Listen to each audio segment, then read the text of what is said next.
Salut à tous, bienvenue dans l'analyse de l'UFC 311. Donc aujourd'hui, je vais vous parler de 4 combats, peut-être un peu plus, mais il y a vraiment 3 à 4 combats que j'ai vraiment analysés. Et pourquoi? Parce qu'il y a une grande partie, je pense, qui va se jouer en lutte et au sol. Donc c'est pour ça que je me permets aujourd'hui de vous faire une analyse de l'UFC 311. Donc je vais commencer avec une petite analyse à chaque fois des combattants, du combat en lui-même et vous donner après mes pronostics. Donc restez bien jusqu'à la fin parce qu'on verra Islam Makhachev, Arman Tsarukyan à la fin de cette vidéo. Et donc on va commencer avec les débuts de la carte. Donc ça va être une carte quand même plutôt sympathique avec Jailton Almeida, Sergey Spivak. Donc ça fait partie d'un des combats où voilà, quand je regarde en mode spectateur, je ne regarde pas en mode analyste. Mais voilà, moi j'aimerais bien que Jailton monte dans la catégorie. J'aimerais bien le voir affronter par exemple Cyril Gane, j'aimerais bien le voir affronter le top de la KT. Donc j'aimerais bien qu'il batte Sergey Spivak et je pense qu'il en a les armes. Donc voilà, à voir. Mais en tout cas, quoi qu'il arrive, Sergey Spivak, mec du sol, mec de la lutte. Mais est-ce qu'il a les armes pour battre Jailton Almeida? We will see, on verra ce samedi. Donc, premier combat que j'aimerais bien qu'on parle, c'est Payton Talbot qui a battu l'un de nos Français récemment face à Raoni Barcelos. Raoni Barcelos, c'est quelqu'un avec qui je me suis entraîné plusieurs fois au Brésil, chez Pedro Rizzo. Donc, très bonne lutte, très bon sol et bon pied-point parce que élève de Pedro Rizzo. Alors aujourd'hui, ils ne sont plus ensemble, mais voilà, en tout cas, il a ça. Maintenant, le gros hic, c'est qu'il il a eu plusieurs défaites quand même importantes et 37 ans face à un jeune de 26 ans. Donc 37 ans, ça commence à faire un petit peu vieux. Et face à un jeune talent qui monte, j'ai peur que ça commence à être compliqué pour lui dans cette catégorie-là et à l'UFC. Donc voilà, je pense que Payton Talbot, ça va être un peu compliqué pour lui et j'ai peur que mon ami ne passe pas ce combat-là et que ça devienne vraiment compliqué pour lui de rester à l'UFC par la suite. Donc on verra. Raoni Barcelos, c'était quand même, il était à 18-1 ou enfin là il est à 18-5 actuellement, donc il était à 17-2, quelque chose comme ça à l'UFC. Donc c'était vraiment un prospect très très solide pour aller à la ceinture et gagner la ceinture de cette catégorie-là.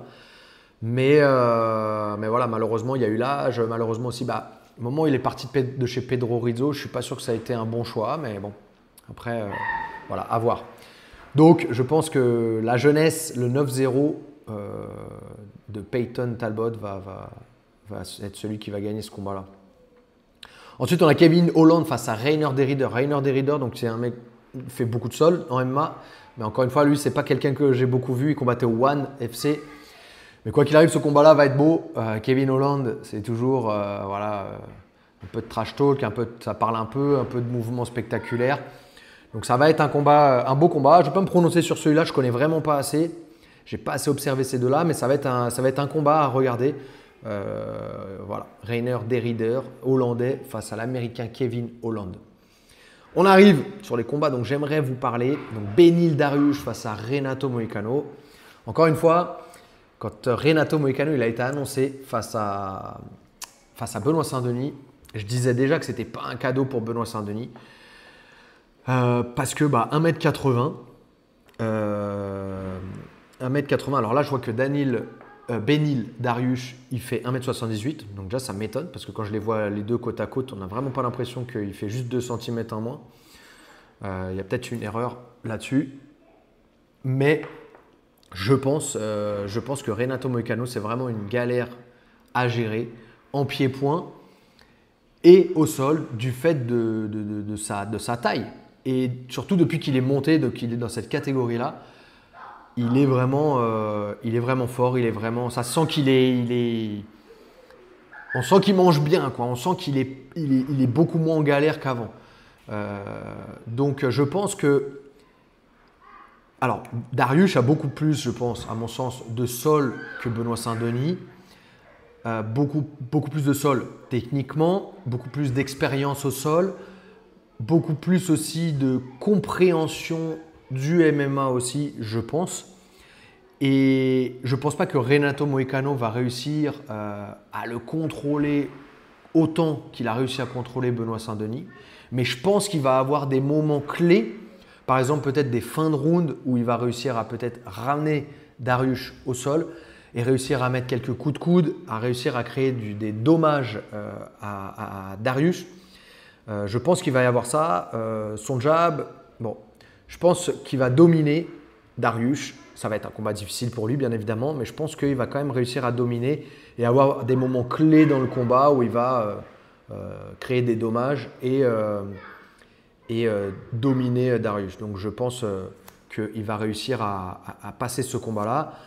Dariush, alors les deux ont 35 ans. Et voilà, mais bon, Renato Moicano, il est sur une lancée là de victoire et assez spectaculaire. Donc je pense qu'il va passer ce combat-là. Et je pense que par la suite, il risque peut-être d'être proposé à Islam Makhachev pour, si Islam continue de garder la ceinture, ou en tout cas, il sera un prétendant pour aller chercher la ceinture. Jiri Prochaska face à Jamal Hill. Pareil, je ne veux pas trop me prononcer. Juste que forcément, ça va être un beau combat, un gros combat entre les deux. Ça va être la bagarre. Hein. Les deux cherchent à gagner, les deux cherchent à faire du mal. Ils ne cherchent pas à gagner juste en gagnant d'un avantage ou autre. L'avantage comme en jiu-jitsu brésilien. Mais voilà, je pense que ça va être les deux, ça va être la bagarre. Si je devais me prononcer quand même sur peut-être un pronostic, allez, je dirais Jamal à la décision pour ce combat-là. On a ensuite Merab Dvalishvili face à Umar Nurmagomedov. Pour moi, c'est le combat de la soirée. C'est le combat qu'on a envie de voir, ou en tout cas que moi j'ai envie de voir, parce que ça va être un combat, je pense, quand même équilibré. Et il y a pas mal d'interrogations qu'on a et auxquelles on va avoir nos réponses, je pense. Et notamment, Merab, on sait déjà qui il est. On sait déjà qu'il a affronté des mecs, il a battu tous les meilleurs de la catégorie. Et ce n'est pas que battre comme ça, il les a complètement dominés. Henri Cerudo, Peter Yan, O'Malley. Donc il a vraiment affronté les meilleurs. Umar Nurmagomedov, non, mais je pense qu'il faut voir quand même que le clan Nurmagomedov et Ali, le manager, sont plutôt prudents. C'est plutôt une team qui sont prudents et qui ne font pas d'erreur au niveau du matchmaking. Et je pense que s'ils ont propulsé comme ça, ils ont proposé Umar pour la ceinture et qu'ils ont réussi à le placer là, c'est qu'ils sont sûrs et certains qu'il peut gagner. Ils ne l'auraient pas mis là si c'était… ils ne sont pas juste là pour on veut un combat pour le titre. Non, on le met là parce qu'on sait qu'il peut gagner. Donc, mais nous, on a quand même des interrogations. Est-ce que Umar est capable de garder la distance pour mettre son pied-point en place, ou je pense qu'il a l'avantage par rapport à Merab. Mais pour ça, il a besoin de cette distance pour mettre son pied-point en place. Est-ce qu'il est capable de défendre sur 5 fois 5 minutes les tentatives d'amener au sol de Merab? Est-ce qu'il en est capable? Et est-ce qu'il est capable de tenir 5 fois 5 minutes face à quelqu'un qui met un gros rythme? Donc on a toutes ces interrogations-là qui sont là et qu'on aura la réponse ce samedi soir. Après, j'ai écouté un podcast avec Whittaker et Stylebender, j'ai oublié son nom, prénom, où il disait un truc intéressant. Ils avaient une analyse assez intéressante sur Umar, enfin sur ce combat-là. Il disait que Umar avait un meilleur pied-point que Merab et qu'il avait les défenses en lutte suffisantes pour éviter d'aller au sol avec Merab, ou en tout cas de laisser Merab le ramener au sol. Et donc ça veut dire que ça se jouera debout et que si c'est debout, il aura l'avantage et il gagnera le combat. Et j'ai trouvé cette analyse assez pertinente et c'est vrai qu'en fait quand on regarde comme ça, c'est ça qui va se passer. Maintenant, on espère quand même, moi j'aime beaucoup Merab et je pense on aime bien Merab. Il apporte quand même un petit truc en plus dans la division. C'est un combattant et un champion à suivre quand même intéressant sur les réseaux sociaux. On aime bien, il fait ses petites blagues. Il a son histoire et tout. Et voilà, je trouve on a envie quand même qu'il reste vainqueur et qu'il reste avec la ceinture. Donc voilà, moi j'espère qu'il va réussir à créer la surprise parce qu'il n'est vraiment pas favori sur les sites de paris en ligne.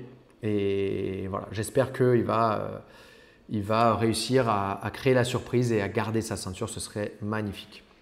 Et on arrive enfin au combat principal, Islam Makhachev face à Arman Tsarukyan. Pour ceux qui ne savent pas, ils se sont déjà affrontés il y a 5 ans.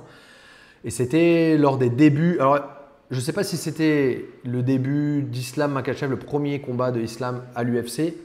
Mais en tout cas, c'est sûr que c'était le premier de Arman Tsarukyan à l'UFC.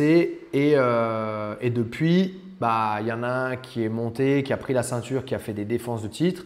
Et il y en a un qui est monté et qui est maintenant numéro 1 de la catégorie pour pouvoir affronter Islam. Donc ici, la hiérarchie, le classement est respecté. Comparé à Merab face à Omar, là, c'est respecté. Et donc, Arman va affronter Islam. Maintenant, pour moi, il n'y a pas eu la même évolution techniquement entre les deux. C'est-à-dire que Islam a vraiment énormément progressé sur son pied-point. Il a vraiment aussi énormément changé son jeu en lutte.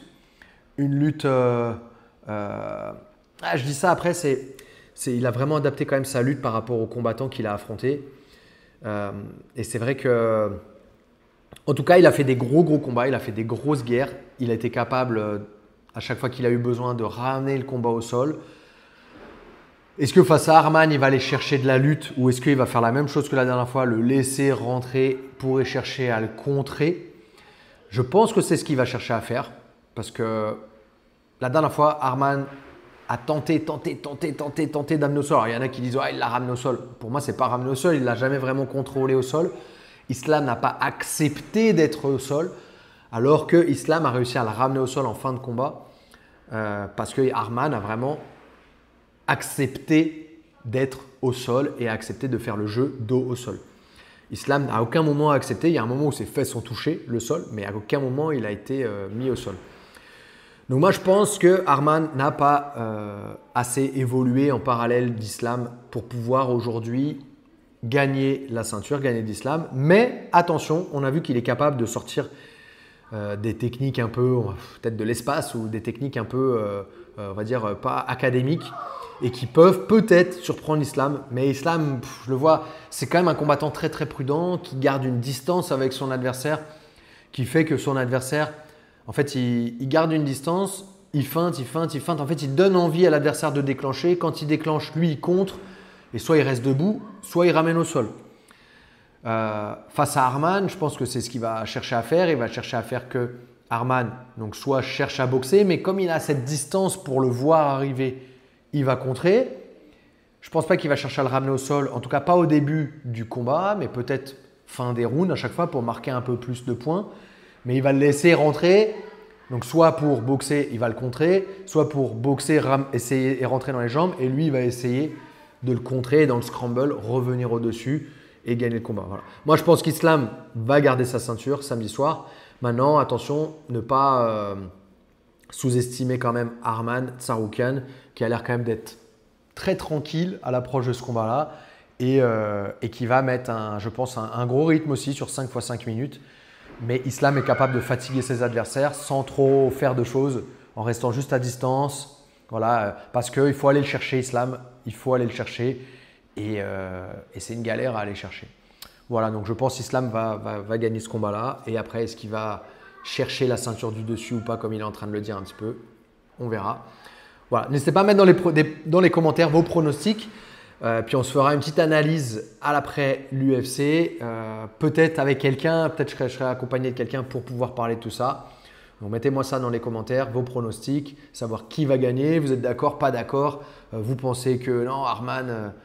il a toutes les armes pour battre Islam, ou alors Umar Nurmagomedov va rouler sur Merab. Dites-moi ça dans les commentaires. On se voit à la prochaine vidéo. Merci à tous. Au ça.